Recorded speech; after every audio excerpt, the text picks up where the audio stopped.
12:51 y bueno, y vamos a tener a Carolina ahora, pero parece ser que no ha sido posible. La tendremos luego después de Marta González. ¿Cómo estás? Bienvenida. Muy buenos Ya días, estás Nacho. mejorada, ¿no? Mucho mejor. La semana pasada es que no podía ni hablar.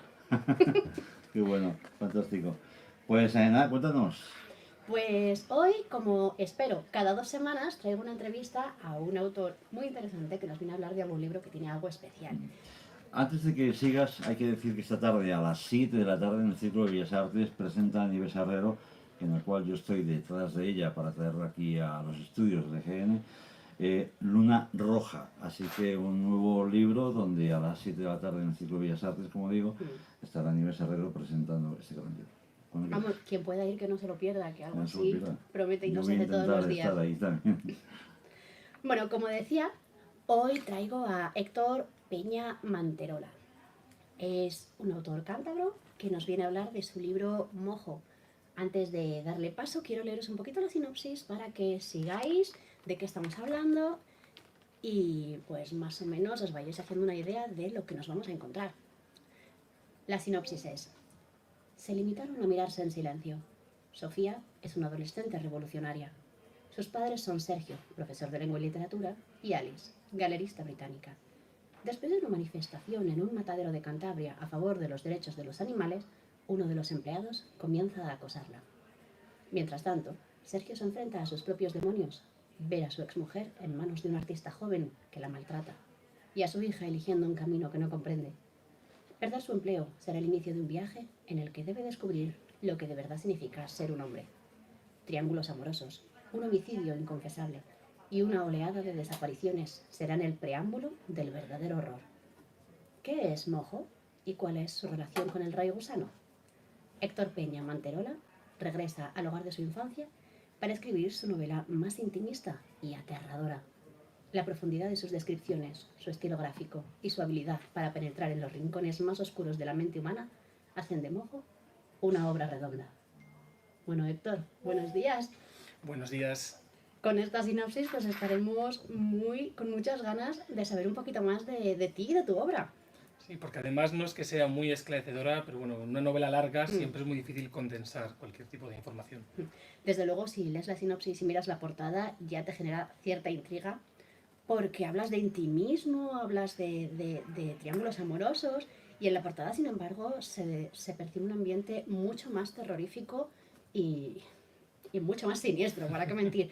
Así que si te parece bien, vamos directamente a la entrevista y así, en vez de irnos por los cerros de Úbeda, vamos hablando. Bueno, primero quiero hablar un poquito de ti.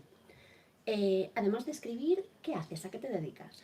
Soy consultor tecnológico. Trabajo para un grupo que ahora es multinacional, que se ha formado como una multinacional, que es Unical Tech Partners, y principalmente me dedico a ello, aunque yo comencé a estudiar ingeniería informática y lo dejé para luego estudiar una carrera de historia. Pero bueno, en todo hay un sabor que te gusta. Mira, en lo de historia coincidimos, así que ya tenemos un puntito en común. Bueno, si tuvieras que describir tu historia, no la del libro, no, la tuya, pero de una forma literaria, como si tú fueras un personaje de un libro, el protagonista, ¿cómo te describirías así brevemente?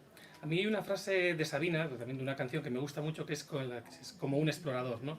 Yo al final en mi vida, teniendo en cuenta siempre pues, unos objetivos principalmente académicos o vitales, he ido avanzando a base de descubrir, de arriesgarme, principalmente de aventurarme a viajar, a tomar decisiones fuera de lo común, que es lo que al final creo que también muestra ese espíritu inquieto que desemboca en la literatura o en las inquietudes literarias que uno plasma anteponiendo la ficción a los propios hechos. Así que yo creo que describiría mi vida simplemente con esa frase, como un explorador. Me parece muy interesante porque además has descrito que eres ingeniero y tal, y muchas veces la gente piensa que las ciencias técnicas y la literatura son como dos polos opuestos, creatividad y orden. Y para nada, yo creo que ambos nacen precisamente de esa curiosidad que mencionas. En este caso es con consultor. La ingeniería no completa la carrera, me cambié de carrera al poco, pero al final mi labor como consultor es prácticamente igual. Cuando tienes labores funcionales tienes que saber algo más técnico, más informático en este caso, para desempeñarlo. Sí. Y bueno, hasta ahora, este es tu primer libro, ¿has escrito otros? ¿Cuántos libros tienes en tu...? Este es el cuarto libro, tercera novela, publicado mediante edición tradicional. Luego hay la primera novela que fue Cabárceno, que es una novela de terror ambientada en el parque y que se vende en las instalaciones. Mimo, que es una novela, bueno, se comercializó como novela negra, pero en realidad es una novela con tintes de terror, aún así no en serie. y hay una antología de relatos titulada Mecánica de Fluidos, la cual sobre todo ingenieros, ahí sí que ingenieros de verdad, ya el título dice, Dios mío, esto es una pesadilla, ¿no? Y bueno, hay de todo. Hablando de los géneros, que sabemos que muchas veces es más algo comercial para saber ubicarte en la librería. Entonces, como muchas veces estamos limitados a elegir uno o como mucho dos, yo ahora quiero darte la libertad. Si pudieras coger todos los géneros que existen y decir qué porcentaje de ellos hay en tu novela, ¿qué selección, qué porcentaje harías? Pues yo, bueno, en este caso concreto, la propia estructura, que yo nunca trabajo de antemano una novela, pero ya sabes que con cada obra se va modificando la forma de trabajar y adaptándolo a ello, ¿no? Es una cuestión de fondo y de forma. En este caso, yo estructuré cada 3 capítulos de una forma que siguieran el orden de este porcentaje de género, ¿no? El primero es un capítulo de suspense, lo cual la novela tiene principalmente este factor de un 60% suspense. Son capítulos subdivididos en escenas que te van permitiendo pues avanzar en la trama y generar esta acción más que aventura, que es lo entretenido para el lector. Luego le daría un 20%, bueno, las dos partes restantes sería un 20% de drama, que es el drama familiar de la familia protagonista y de los caminos que toman cada uno por separado, principalmente Sergio, que es el padre, y Sofía, que es la hija, aunque luego sí que hay cierta intrusión de Alice, pues, la exmujer, que va ganando protagonismo según avanza la obra, y un 20% de terror, tanto psicológico, en lo que se menciona el rey gusano, que es una pesadilla recurrente, un trauma infantil que se manifiesta en forma de lo que he dicho, de pesadillas recurrentes en Sofía, o terror físico ya cerca del final de la novela, un terror más violento y que nos recuerda más a obras, tanto novela como película, por ejemplo Tiburón o Cujo. Bueno, te iba a preguntar si eras un escritor organizado o más libre, pero creo que ya me has respondido a eso y nos lo podemos saltar. Pues quiero preguntarte ahora, ya que has hablado de los tipos de terror, hay muchos tipos de terror y a lo mejor alguien no te ha entendido con eso. ¿Cuál dirías que es el tipo de terror de esta novela? Y explícanos un poquito más sobre él. Pues centrándonos en la obra desde el principio y también para acompañar la parte de suspense, el subtexto principal que empieza cuando empieza la novela, la primera escena ya es una escena casi de thriller, ¿no? Tenemos ese terror psicológico porque no es únicamente lo que está pasando, sino por un lado son el efecto de los traumas de estos personajes en su vida y luego el monólogo interior, cuando un personaje, mediante párrafos más literarios que no son tan ágiles, reflexiona sobre sus vivencias, sobre su situación actual, sobre su pasado. Y esto es algo que cualquier lector puede extrapolar, porque igual le lleva a hacer reflexiones que él mismo se ha hecho o que no se ha hecho, pero que abren puertas en uno mismo que en ocasiones pueden llegar a ser aterradoras, porque te cuestionan los cimientos de tu propia realidad o de tu propia rutina. Por eso principalmente se encuentra este terror psicológico, tanto de forma directa mediante pesadillas espantosas o incluso extravagantes también en la forma de narrarlo, y luego sí que tenemos ese terror físico, que es pues al final la figura de Mo. Bueno, voy a hacer spoiler porque ya la novela salió hace unos poquitos meses. Mo es un cocodrilo de agua salada que mediante ciertas circunstancias habita en una marisma, en unos lugares, una ubicación real en Cantabria, y que se alimenta de personas, ¿no? Es como la figura del vampiro que trabaja en las sombras en otras novelas con el misterio de Salem Noto, la propia Drácula. Aquí es esta bestia real que existe, que es palpable, fuera de su ecosistema natural, lo cual ya tenemos la misma visión de, bueno, casi del extranjero, solo que es un animal, que da escenas más cruentas, escenas descritas con unos detalles más vívidos, que permiten que el lector se imagine pues, lo que puede ser devorado, otras escenas que hemos visto, que estamos acostumbrados a ver en ciertas películas, pero que ya no se exploran tanto en la literatura actual. Sí, es cierto, claro. Visualmente es, entre comillas, más fácil hacer ese terror más visceral. Y respecto al nivel de terror, ¿esta novela es apta para gente asustadiza o lo recomiendas solo para lectores más extremos? No, no, es apta para cualquier tipo de lector. A mí me gusta más cuando es novela, no cuando es relato, ojo, que el terror, aunque luego se pueda poner como género, ¿no? Dice, pues una novela de terror que no sea simplemente pues, un slasher o algo sangriento que vienes a el morbo por el morbo, no vienes a ver sangre, no, no. Es un componente que permite que avance la trama, pero siempre centrándonos en que al final la trama va de personajes, va de personas que intentan que aparenten ser reales, que se enfrentan a unas situaciones determinadas, en este caso situaciones que a la mayoría nos daría miedo, por lo menos a mí me daría miedo vivirlas, no te lo voy a negar. Ya el agua de por sí no es algo que me guste. Ahí también estoy contigo. Pero principalmente es una novela de personajes, una novela que cualquiera puede disfrutar, con la que cualquiera puede reflexionar, pero que los elementos de acción y de puntos de giros tiran más por ese camino. Hablando de personajes, me he dado cuenta de que hay un personaje, Sergio, el padre de Sofía, que tiene ciertas similitudes biográficas contigo, creo. ¿Hay algo de ese personaje, hay algo en ese personaje de ti o en algún otro? Sí, principalmente en él. A mí no me gusta escribir, con esta excepción, no me gusta escribir personajes con los que yo pueda empatizar de forma directa, porque hablar de uno mismo es algo muy aburrido, ¿no? pero Sergio al final es una proyección de un hipotético yo futuro, porque esta es una novela que se ambienta en mi antiguo pueblo, en el norte, aunque ahora vivo en Madrid, de un yo futuro que se enfrenta a unas circunstancias por las que yo mismo podría pasar. De hecho, mi prometida es extranjera y aquí está divorciada una mujer extranjera, pues lo que te lleva, ¿no? Pues si esa persona un día decide irse, te quedas con un hijo, una hija, te enfrentas a unas circunstancias y dices, ¿cómo reaccionaría yo ante eso, ¿no? La literatura también, incluso una novela, una ficción como en este caso de terror, te permite jugar con las hipótesis de lo que, ¿y si me pasara esto? ¿Cómo reaccionaría? ¿Cómo enfrentaría? Y ayudarte a aprender más sobre ti mismo o a estar preparado en el caso de que suceda. Pues quiero hablar ahora un poquito más general de tu novela. Ahora ya sí vamos a cosas más de qué le puede interesar al lector de tu novela. Entonces, si te preguntara, ¿qué famoso crees que disfrutaría de tu libro? Puede estar vivo o muerto, puede ser un famoso histórico. ¿Qué personalidad elegirías para disfrutar de tu novela? Yo creo que hablando, bueno, hasta siempre está la barrera del lenguaje, ¿no? Pero yo creo que un tipo de, bueno, en este caso escritor y lector como Stephen King, sí que disfrutaría, porque creo que es un tipo de terror que también tiene esos tintes dramáticos o costumbristas, que es algo, por supuesto, inspirado y aprendido de su propia obra. Yo bebo, al igual que muchos autores, bebo mucho de la obra de King, aunque luego tengo mis otras fuentes, principalmente narrativa, alejado de los géneros especulativos o fantásticos. Yo creo que él sí que disfrutaría porque es algo cercano a sus obras más clásicas de terror de década 70 a principios de los 80, simplemente que está sacado de contexto, estamos en otro país, estamos en otras circunstancias, el mundo ha cambiado mucho, ha seguido girando, pero creo que podría llegar a apreciarlo. Qué bien. Y ahora ya yéndonos a un mundo un poquito más real, los lectores que han leído tu novela, ¿qué es lo que más aprecian? ¿Qué es lo que más les ha gustado de ella? La construcción de personajes. De hecho, es algo, yo en mis dos anteriores obras, son obras que tiran más hacia, bueno, hacia el propio thriller, al nivel de personajes, como la novela de aventuras, se define sobre la marcha, ¿no? Le pones una situación incómoda o les pones, porque son novelas corales, y en base a las decisiones que toman y a pequeños fragmentos de monólogo interior, pues se van formando, ¿no? En este caso, yo quería escribir sobre esa situación, esa novela más de terror, más visceral, y cuando me di cuenta llevaba 166 páginas y no había aparecido Mo. Una novela de construcción de personajes, de situaciones, de dramas cotidianos, ¿no? Y eso es algo que los lectores han apreciado y lo primero que me han dicho en plan de, me gusta mucho cómo están creados los personajes, la idiosincrasia de cada uno y esa personalidad tan reconocible que simplemente por la forma de expresarse ya les ves, que es algo que al final hay que intentar conseguir siempre, pero esto no es como cuando estás filmando o estás trabajando en un guión, que al final el actor muchas veces va a poner su personalidad en ese personaje, que es lo bonito, ¿no? También. Aquí todo sale de ti, aunque lo revise una u otra persona, todo sale de ti, todos los personajes parten de ti, de tu personalidad, de fragmentar tu personalidad o de intentar imitar el estilo de gente que conoces. Y eso es algo que a la gente le ha gustado mucho, más allá de la historia de fondo de lo que es la propia trama.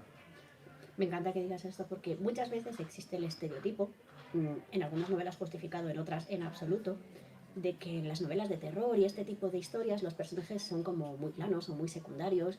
Entonces, que hayas querido realzar ese valor, a mí me parece que ayuda mucho a este género en concreto. Y hemos hablado de lo que más les gusta, ahora quiero hablar de la crítica. ¿Puedes recordar algún momento en el que hayas recibido alguna mala crítica? ¿Y cómo lo encajaste? ¿Qué hiciste? Sí, en concreto con Mo todavía no, porque, bueno, Mo, al final eso ya la imaginación del lector, ¿no? Nunca se desvelará el secreto. Porque como no he empezado la gira, sí que he realizado, pues la novela salió cuando la Feria del Libro en Madrid y todos estos tipos de eventos, de convenciones, la Semana de Gijón, pero al final no es una gira que te acercas a un club de lectura, hablas con ellos, así que ha sido más difícil recibirlo, pero con las dos anteriores, recuerdo una crítica de cada una de ellas, ¿no? Con Cabárceno, que al final, pues, estando en el parque, ha sido la novela más leída, porque todo el mundo que va lo coge. Hubo una lectora que se dedicó varios meses a criticarme en su canal de YouTube, porque la novela le parecía, cuando estaba explicado con una novela de terror, con una novela visceral, que no trataba ciertos temas con la suficiente delicadeza. Y desde con mi intención como escritor, aparte de que yo cuento una historia y no estoy plasmando mi ideología en ningún momento, simplemente el mundo pasan cosas horribles, una novela de terror, van a pasar cosas horribles. Esa persona pues dijo, no, porque habla de esto, justifica, pues en este caso, abusos de todo tipo, ¿no? Bueno, no es mi opinión, no, yo no lo he intentado hacer, puedes haberlo entendido así, pero si te ha horrorizado, pues enhorabuena, lo he conseguido. Y esa me costó más porque hizo una campaña inmensa, bueno, lo hizo también contra otros autores, contra Javier Castillo y ciertos autores en redes. No tenía nada que ver ahí, pero bueno, yo no, como autor no me puedo rebajar una crítica porque cada cual la tiene. Yo también leo libros que no me gustan, pero yo siempre veo el vaso medio lleno, ¿no? Intento sacarlo positivo. Y con Mimo hubo otra lectora, que esta fue mucho más educada, por supuesto, que vino a una presentación, a la última presentación que hice, ¿no? Una señora pues en el trato excelente, y dejó una crítica que luego eliminó porque otra persona que cogió el libro porque le donó a la biblioteca y ese hizo campaña contra ella, cosas que no entenderé, ¿no? La gente que se mete en batallas sin por nada, hizo campaña contra ella, no, ¿por qué no? Yo no sé. Bueno, esta señora dijo que yo le había parecido un hombre muy educado, mi forma de hablar y todo eso, que le había gustado mucho oírme, pero que luego la novela tenía escenas espantosas, sobre todo los crímenes, ¿no? Porque son crímenes muy cruentos, y es verdad, es una novela muy sórdida, es una novela negra de estas que no hay luz, que es muy difícil encontrar a alguien que ríe. Todos los personajes son grises y los malos, pues es gente que comete aberraciones horribles. Y decían, ¿no? Este contraste entre la persona, lo educado que parecía, y lo que luego hay en el libro, digo, bueno, escribo más géneros, pero al final a nivel comercial los editores deciden publicar y crear una marca de autor y trabajar en base a ello. Eso es otro tema. Claro, que te has identificado con lo que tienes escrito, como Claro. si fueras tú y no una historia que te estás inventando. Exactamente. Y haciendo tú una autocrítica con tu propio libro, cuando miras al libro de nuevo dentro de unos años, ¿qué crees que será lo primero que recuerdes? ¿Un personaje, un tema, algún momento concreto de la historia? Yo creo que recordaré el momento en el que se me ocurrió la primera frase, porque yo en ese momento, bueno, estaba estudiando un máster y trabajando y vivía allí, en Cantabria, había estado en Madrid, había vuelto allí, y yo ya sabía la historia que quería contar, he ido pasando por varias etapas, yo siempre trabajo en múltiples proyectos a la vez, y hay algunos que simplemente pues vas avanzando a nivel de de poner ciertos inputs hasta que de repente te iluminas y dices, voy a empezar así. Y en el momento en el que se iluminó esa primera escena del matadero con esa presentación del personaje, es Pacheco, es un empleado del matadero, es un sociópata, una persona... Nos recuerda un poco al personaje de La Matanza de Texas, al asesino en serie. El momento en que está esa escena en la que lo que está haciendo es reflexionar sobre el poder a la hora de poder elegir el sacrificar a un animal con una pistola de perno, la primera frase y el cómo compararlo se me ocurrió paseando por esas marismas, dando un paseo simplemente pues, entre el trabajo y el máster en esa hora libre. Y yo creo que eso es lo primero que pensaba, el cómo estaba volviendo a casa y pum, se iluminó de repente, pensando en la obra, viendo los humedales, viendo pues, todo lo que no te fijas en tu día a día hasta que tienes que escribir sobre ello. Claro. Y eso es lo principal, yo creo, el cómo se iluminó la chispa y a raíz de ahí, pues las 155.000 palabras de la obra. Jolín. Bueno, como hemos estado hablando precisamente, los personajes, cada uno tiene su personalidad, tiene su ideología, perdón, no la tuya, pero tú al fin y al cabo eres quien ha escrito la obra, entonces... ¿Tú has querido a lo largo de toda la obra plasmar algún tipo de mensaje? ¿Hay algún mensaje oculto o no tan oculto a lo largo de las páginas? Yo creo que el único mensaje, y es con el que cierra la obra, una frase, a mí la última frase siempre me gusta que sea potente porque al final es lo que deja, ¿no? La primera lectura es una experiencia, la segunda lectura es la que realizas con el libro cerrado, cuando piensas en esa obra, y ahí es muy importante tanto el inicio como la última frase, lo que te deja ese regusto, esa escena final, ¿no? Y en este caso salió solo y el único mensaje es la importancia del presente, ¿no? O sea, lo que haya pasado al final, tanto a nivel de traumas, cualquier cosa, está ahí, te marca, te influye, te puede llevar por un camino o por otro, pero cada día cuando te levantas tienes la opción de hacer las cosas mejor o simplemente diferente, ¿no? Y ese es el objetivo de la novela, al ver que partiendo de unos personajes tan diferentes como son los tres vértices de ese triángulo familiar, cada uno con sus subtriángulos de relaciones o con su ramificación, mejor dicho, de relaciones, cómo en el presente, a raíz de unas circunstancias muy concretas, son capaces de dejarlo a un lado y de llegar a un punto, sin desvelar más sobre la obra, pero de llegar a ciertos acuerdos o puntos en común, simplemente a base de lo que es la voluntad, ¿no? Hay un poema que mencionó en la novela varias veces, que es el If de Kipling, que al final es eso, esa fuerza, esa voluntad con mayúsculas que nos guía y que permite poder cambiarlo. Yo creo que el lector, cuando termina una obra, principalmente una obra de terror, es algo que también trabajaba en la anterior novela mismo, es el hecho, bueno, es la metáfora de la caja de Pandora, que al final siempre tenemos la esperanza y eso se aplica a cualquiera y en el día a día. O sea, que a pesar de todo el terror y todo lo horrible que pueda quedar ahí dentro, el mensaje es esperanzador y es claro, bonito, es optimista en el fondo, eso también está muy bien. Sí. Que luego cuando cierres el libro, pese a que lo hayas pasado mal, vuelvas a tu vida con un poco de alegría. Si terminas un libro largo y encima acaba mal, bueno, el Animales acaba mal y es una obra magnífica. Bueno, eso para todo lo que luego está... Pero si dices, encima acaba así, voy a su casa y ya le echo la puerta abajo. No es lo mismo que un cuento. Ya esa señora y la otra chica ya sí, te buscan. Bueno, ya vamos a ir terminando, un par de preguntitas más. Bueno, esta ni siquiera es una pregunta. Como si fuera un test psicológico, yo te voy a dar dos preguntas, y tú, dos palabras, y tú, sin pensar mucho, me tienes que decir cuál de las dos encaja más con esta historia. Vale. Aunque puedan encajar más o menos las dos, ¿cuál encaja más? ¿Vale? Vale. Entonces, ¿rápido o pausado? Pausado. ¿Ligero o profundo? Profundo. ¿Héroe-heroína o antihéroe-antiheroína? Antihéroe, siempre. ¿Picante o discreto? Discreto, ¿Clásico o inclusivo? inclusivo, ¿Capítulos largos o cortos? cortos, ¿Superación o decadencia? superación. Bien, muy bien. Con eso ya nos vamos haciendo una idea de lo que podamos encontrarnos dentro, pero sin ningún tipo de spoiler. Sin ningún tipo de spoiler. Hay alguna que tiene un poco de ambas, pero bueno, inclusión o clásico. Pero... Claro.